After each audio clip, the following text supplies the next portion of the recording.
going on, guys? This is Bruce Matson, your host of the show, Metric Scout, Fantasy Football. And this is the channel that talks all things fantasy football, from redraft to Dynasty to DFS.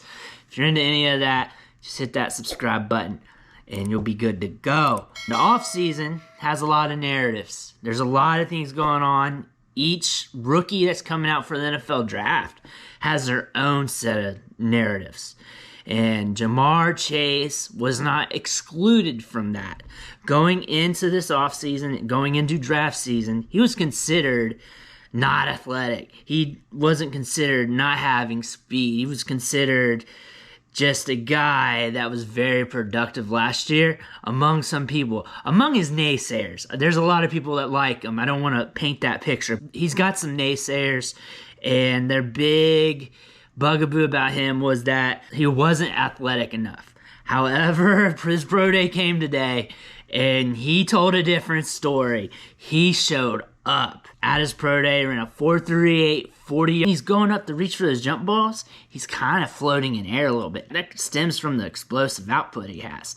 And we saw that today from his combine numbers. And he looked good catching the ball. Sticky hands, strong hands, and looks like he's ready to rock and roll for the NFL.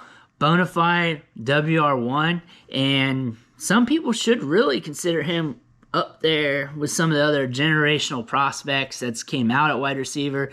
We don't really use that term anymore. He's a stud prospect. He's a player that is almost bulletproof, good profile. I mean, from the top to the bottom of that profile, when you look at that, from his production, from his breakout age, from his athletic metrics, from what we see on film, there really aren't many red flags to choose from. You really have to prick and prod for those red flags. Jamar Chase is a stud, and if someone's arguing against that, then there has to be some biases aligned. I can argue and say that he may not do this great, he may not do that great, or I suspect or I think he can improve here or there. But I can't come at you and say he's a bad prospect. I can't come to you do that at a straight face. If you look at things objectively, there are probably some things that he could probably do a little better, but there isn't many. He's a good player. He's a baller. I'm excited to see where he goes in the NFL draft. I have him as the 101 over the top running backs.